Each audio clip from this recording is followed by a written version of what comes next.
ऋग्वेद का ये प्रथम मंडल के प्रथम सूक्त का 5वां मंत्र है। और इसके जो शब्दार्थ बनते हैं तो इसके भीतर अग्नि, होता, कवि, क्रतुः, सत्य, चित्रश्रवस्तम, देवो, कितने शब्द हो गए? 1 2 3 4 5 6 7 शब्द आए हैं। और देवे, देवे भी और आगमन ये अलग हैं। तो ईश्वर के लिए जो संबोधन आया है वो ये इन शब्दों में आया है। तो उसको परमेश्वर को क्या कहा गया? अग्नि। हम पिछले 4 दिनों से इस अग्नि परमात्मा की बात कर रहे हैं कि परमेश्वर का एक नाम अग्नि भी है। एक जहाँ भौतिक अग्नि होता है वहाँ पर एक अग्नि आध्यात्मिक अर्थात ज्ञानवान भी होता है, सर्वज्ञ भी होता है। तो वो परमेश्वर कैसा है? हम सभी को आगे आगे उन्नति की राह पर लगाने वाला, अपने आनंद को प्राप्त कराने वाला, ठीक है, ऐसा वो प्रकाश स्वरूप स्वयं प्रकाशित ईश्वर है। उसको कोई प्रकाशित नहीं करता। ये जितने भी सूरज, चांद, सितारे हैं इनको तो परमात्मा प्रकाशित करता है, लेकिन परमेश्वर तो स्वयं से ही प्रकाशित है, उसको कोई प्रकाशित नहीं करता। दूसरी बात, उसमें ऐसा प्रकाश नहीं है जैसा ये सूरज और चंद्रमा है। उसमें ज्ञान का प्रकाश है, वो ज्ञानवान है। अर्थात हमारी जैसे कैसे रक्षा करता है, वो ज्ञान दे करके रक्षा करता है कि तुम यहाँ चलो, यहाँ मत चलो, यहाँ रास्ता खतरनाक है। भीतर से ही तो आता है ज्ञान। तो परमेश्वर हमारे भीतर से हमको ज्ञान दे रहा है। अब हमें भीतर से कैसे होता है? क्योंकि आत्मा भीतर है, इस शरीर के भीतर। तो हमें भीतर ही भीतर दोनों जने जब मिल जाते हैं ना, ईश्वर का ज्ञान और हमारी आत्मा, तो फिर हम आगे आगे अपनी इंद्रियों को चलाना शुरू कर देते हैं। जैसे भीतर से विवेक आया कि यहाँ चलो, यहाँ मत जाओ, इसको ऐसा बोलो, ऐसा मत बोलो, ये भीतर से ही तो आता है। कहाँ से आता है? तो वो परमेश्वर का ज्ञान होता है। परमेश्वर ने हमको इस तरीके के मन बुद्धि बना करके दिए हैं कि हम मन के द्वारा मनन करते हैं, बुद्धि के द्वारा हम डिसीजन लेते हैं, अर्थात निर्णय करते हैं। तो वो परमेश्वर कैसा है? अग्नि है। तो फिर कहा होता। अब होता के 2 अर्थ होते हैं।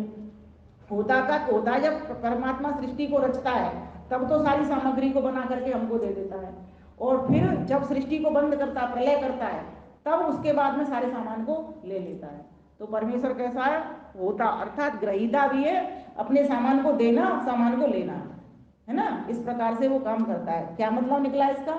परमात्मा संसार को बनाता है, चलाता है, फिर बिगाड़ता भी है, मिटाता भी है। तो परमेश्वर कैसा है? होता है। होता का यहाँ पर जो अर्थ लिखा है दाता। तो कभी, और वो कैसा है? क्रांतदर्शी है। कभी का एक अर्थ होता है क्रांतदर्शी, और एक होता है सर्वज्ञ। तो वो परमेश्वर कैसा है? सब पदार्थों के नामों को जानता है, हर वस्तु के नाम को जानता है। क्योंकि जो प्रोड्यूसर होता है ना, जो बनाने वाला होता है, उसको सारी सामग्री का पता होता है कि मैं माली मशीन बनाऊंगा तो उसको मशीन का पता होता है। कोई भी सामान बनाए, गृहिणी है खाना बनाती है, उसको सारे सामान का पता है, तभी वो बना पाती है, नहीं तो नहीं बनाए। तो इस प्रकार से कवि है वो। क्रतुः, अब कवि यहाँ भौतिक कवि हम जैसे लोग भी होते हैं, अपनी रचनाएं करते हैं, है ना। और बड़े बड़े कवि भी होते हैं, और भी बहुत बड़े बड़े। तो सारे के सारे परमेश्वर भी सृष्टि की रचना कर रहा है, इस सृष्टि का वो कवि है। और कैसा कवि है? ज्ञानवान कवि है। फिर कहा यहाँ पर क्रतुः। क्रतु का अर्थ होता है कर्ता। अब ये क्रतु शब्द है ना, ये आत्माओं के लिए भी आया है और परमात्मा के लिए भी है, दोनों के लिए, क्योंकि दोनों ही कर्ता होते हैं। जीवात्मा भी तो कर्म करता है और ईश्वर भी कर्म कर रहा है। बस अंतर इतना, जीवात्मा की तो सीमा है, एक लिमिट है ना, कि जैसे हम इतना सा यज्ञ कर पा रहे हैं या 2-4 यज्ञ और कर लेंगे, लेकिन परमेश्वर तो पूरे ब्रह्मांड का यज्ञ कर रहा है ना। सारे संसार को बना रहा है। हमारी सीमा क्या है? हम एक परिवार को बनाते हैं, अपने बच्चे बनाते हैं, और वहाँ वो पूरे ब्रह्मांड के बच्चे बना रहा है। सोचो कितने जीवात्माओं को नए नए चोले धारण करवाता है, तरह तरह के धारण करवाता है। किसी भी जीव की शकल किसी भी से भी नहीं मिलती। आप देख रहे हो हम लोगों में, नहीं तो हम पहचानेंगे कैसे? तो परमात्मा ने कितनी बारीकी से इस तरीके से गढ़ा होगा, सोचने की बात है कि कैसा वो ईश्वर है जो ऐसा बड़ा काम कर रहा है। तो इसीलिए तो उसको ज्येष्ठ श्रेष्ठ सर्वश्रेष्ठ कहते हैं। फिर कहा यहाँ पर सत्य, कि वो परमेश्वर कैसा है? सत्य। सत्य कौन होता है? जिसका कभी भी नाश नहीं होता, जिसका न पहले नाश हुआ, न आज नाश हुआ, न आगे नाश होगा। तो पहले भी रहता था, आज भी है और आगे भी। 3 सत्ताएं सत्य हैं। कौन कौन सी? पहला ईश्वर सत्य, उसका नाश नहीं होता। दूसरी जीवात्मा, जीवात्मा का कभी नाश नहीं होता, जो नाश होता है ये शरीर का होता है, ठीक है। तीसरी है प्रकृति। प्रकृति क्या होती है? ये जो संसार के जितने भी पदार्थ है ना, वो ईश्वर से नहीं बने, जीवात्मा से नहीं बने, वो किससे बने? प्रकृति से बने हैं। ये जो शरीर बना है वो आत्मा से नहीं बना, आत्मा अलग है, शरीर अलग है, ये प्रकृति से बना है। तो प्रकृति के 3 गुण होते हैं, एक सतोगुण, एक रजोगुण और एक तमोगुण। ये सतोगुण जहां पर होगा वहां पर प्रकाश होगा, वहां धार्मिकता होगी, है ना। और जहां पर रजोगुण होगा वहां चंचलता होगी, ठीक है। और मतलब लोग कभी ऊधम मचेगा, कभी कुछ होगा, कभी कुछ होगा। ऐसी खान पीन में भी जहाँ रजोगुणी व्यक्ति होगा खूब मिर्च मसाले खाएगा, सतोगुणी होगा वो बिना नमक मिर्च का खाएगा, सादा सात्विक भोजन करेगा। ऐसी तमोगुणी में राक्षस वृत्ति होती है ना। तो जहाँ पर अब ये जो हमारी जो पृथ्वी है यहाँ पर क्या है, प्रकाश नहीं है। तो और प्रकाश कहाँ होता है, सतोगुण जहाँ ज्यादा होता है। तो यहाँ द्यू लोक है ना, जो सूर्य लोक, वहां पर प्रकाश है। तो ये सतोगुण, रजोगुण और तमोगुण, ये तीनों गुणों के द्वारा ये पूरे ब्रह्मांड के भीतर फैले होते हैं। जैसे ईश्वर व्यापक है ना, ऐसे प्रकृति भी चारों ओर पड़ी हुई है, तभी वो सभी जगह की सब चीज बना रहा है परमेश्वर। मतलब क्या है, समझो इसको, एक मकान बनाने वाला है ना, एक मकान बनाने का सामान सामग्री, और एक रहने वाला। तो मकान बनाने वाला कौन हो गया, ईश्वर हो गया, पूरे ब्रह्मांड रूपी मकान ही तो है ये। और वो सामग्री क्या हो गई, वो प्रकृति हो गई, जिससे ये पूरा ब्रह्मांड बना, सारी वस्तुएं बनी, ये सब सामान बना, ठीक है। ये सब अग्नि जल वायु उस प्रकृति से बना है परमेश्वर ने। फिर उसके बाद में जो रहने वाला है वो कौन है, जीवात्मा। किन के लिए बनी ये सामग्री, ये वस्तुएं किन के लिए, हमारे लिए ही तो है, जीवात्माओं के लिए। तो ये तीन चीजों का होना बहुत जरूरी है, इन तीनों का कभी नाश नहीं होता। तो यहाँ पर लेकिन बात किसके लिए चल रही है, भगवान के लिए। तो ईश्वर सत्य है अर्थात अविनाशी है, सभी विद्वानों का, सदाचारी विद्वानों का वो हितकारी है। फिर कहा यहाँ पर चित्रस्रवस्तमः, जिसका अति आश्चर्य रूपी श्रवण है वही प्रभु। अर्थात जिस परमात्मा को सभी सुनते सुनाते चले जाते हैं, विचित्र परमात्मा। एक मंत्र आता है वेद के भीतर, जब हम संध्या करते हैं, चित्रम देवानाम उदगादनीकम, आप भी संध्या करते होंगे तो उसमें ये मंत्र आता है।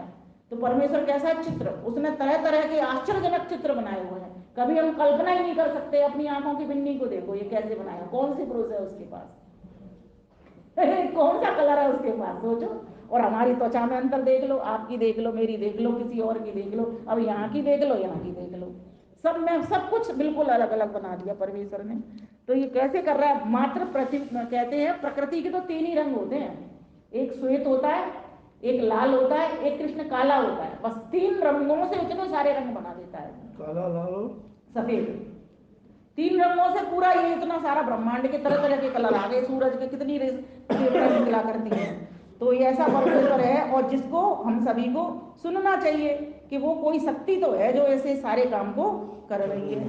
तो वही प्रभु देव अर्थात उत्तम गुणों का प्रकाश करने वाला है, अर्थात दिव्य गुणों को देने वाला है। जब हम कोई अच्छा काम करते हैं ना, तो परमेश्वर हमारा मनोबल बढ़ाता है, हमको कहता है तुम करो और करो इसको। और जब बुरा काम की मन में आएगी ना, नहीं नहीं, एक बार तो मना करेगा मन, लेकिन इंद्रियों का जो दास हुआ व्यक्ति है, फिर कहे क्या फर्क पड़ता है, कर लो, है ना। ऐसे ही तो होता है हर व्यक्ति के भीतर।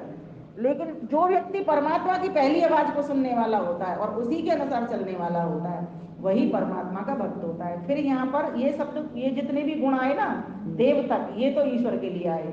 अब यहाँ पर देवे भेगे अर्थात क्या कहना चाहते हैं परमेश्वर, महात्मा विद्वानों के संग करने से, ठीक है, आगमत जाना जाता है, अर्थात प्राप्त हो जाता है वो परमेश्वर, जिसके इतने भीतर यहाँ पर इस मंत्र के भीतर गुण बताए हैं। वो अग्नि है, वो होता है, वो कवि है, वो क्रतु है, वो सत्य है, वो चित्र स्रवस्तमा है, वो देव है।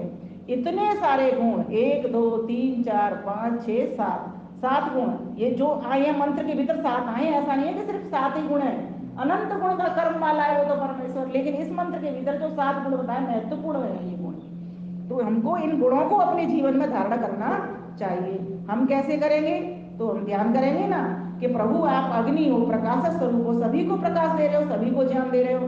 तो मेरी भी जहां जहां तक शक्ति पहुंचती है, मैं भी सभी को ज्ञान देता चलूं। आप दाता हो, आप सभी को दे रहे हो, जो आपके पास तो सब कुछ है, लेकिन मेरे पास जो कुछ है मैं सभी को वितरण करता चलूं। क्योंकि ये जो शरीर मुझे मनुष्य का मिला है, सिर्फ अपने उपभोग के लिए नहीं मिला, त्याग करने के लिए मिला है। तो अपने साथ साथ मैं सभी की उन्नति के लिए बांटता चलूं, वितरण करता चलूं। चाहे मेरे पास जो चीज है, समय है, श्रम है, शक्ति है, धन है, ज्ञान है, जो जो मेरे पास है, मैं उसको सभी को खिलाता पिलाता चलूं, देता चलूं, जिससे सभी लोग सुखी हों।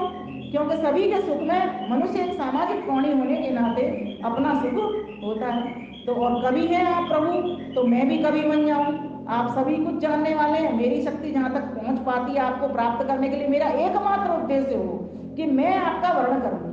क्रतु आप भी करता है, आप पूरे संसार के करता है, मैं जो थोड़ी जगह का हूँ तो मैं थोड़ी जगह पर ही ऐसा सृजन कार्य करूँ, लोगों को उठाने का काम करूँ, ऊपर बढ़ाने का काम करूँ, संतानों को उत्तम बनाने का काम करूँ, समाज के सदस्यों को ऊंचा उठाने का काम करूँ। तो इस प्रकार से आप सत्य हैं हे प्रभु, आप भी अविनाशी और मैं भी अविनाशी। आप लेकिन सदाचारी लोगों का हितकार करते हो, अर्थात हित करते हो, और मैं भी सभी का हित करता चला जाऊं। प्रभु आपका तो समझो, आप इतने चित्र हो, विचित्र हो, नाना प्रकार का आपने जगत बना दिया और सभी आपको पशु पक्षी तक आपको ध्या रहे हैं। तो मैं भी प्रभु आपके इस गुण को धारण करके और इतने अच्छे अच्छे कर्मों को करूं कि लोग मेरे पास आना शुरू करें और उन लोगों को मैं सुख पहुंचाना शुरू करूं। फिर कहा तुम तो देव दिव्य गुणों को देने वाले हो प्रभु, मेरे भीतर भी वो दिव्यता भर दो, मैं भी सभी के भीतर दिव्यता भरने वाला बन जाऊं। फिर कहा देवे थे, लेकिन आप कैसे प्राप्त होंगे, इस बात को कोई मुझे सुनाएगा तब तो प्राप्त होंगे। तो विद्वान लोग मुझे इस बात को सुनाते हैं, ज्ञानी लोग जिनके पास ज्ञान है वो मुझे सुनाते हैं। तो उनके सत्संग करने से हे प्रभु आप मुझे प्राप्त हो जाओगे, मुझे परमानंद की प्राप्ति हो जाएगी। तो कहने का भाव यहाँ पर ये है, परमेश्वर हम सभी को बताना चाह रहे हैं कि मैं कैसे प्राप्त होता हूँ, मेरी दिव्यता कैसे प्राप्त होती है, मेरे जो भीतर के गुण कर्म स्वभाव है कैसे प्राप्त होते हैं। जब व्यक्ति मुझको वर्ण कर लेता है, अर्थात जैसा मैं काम कर रहा हूँ उसी के अनुसार व्यक्ति भी काम करना शुरू कर देता है, निष्कामी होकर के। अर्थात निष्काम कर्म का अर्थ होता है कि अपने लिए कामना नहीं होती, उसमें संसार की कामना नहीं होती कि संसार की वस्तुएं मुझको प्राप्त मिले। मुझे परमेश्वर उसमें उद्देश्य रहता है कि मुझे परमेश्वर की प्राप्ति के लिए मैं सारे काम कर रहा हूँ, बस ये उद्देश्य रहता है। तो सारा खेल तो उद्देश्य का होता है।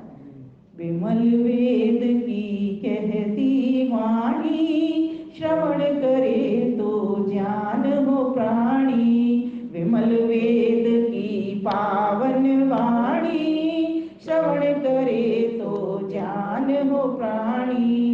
अग्नि होता कवि क्रतु सत्य विभु, अविनाशी सर्वज्ञ नित्य प्रभु।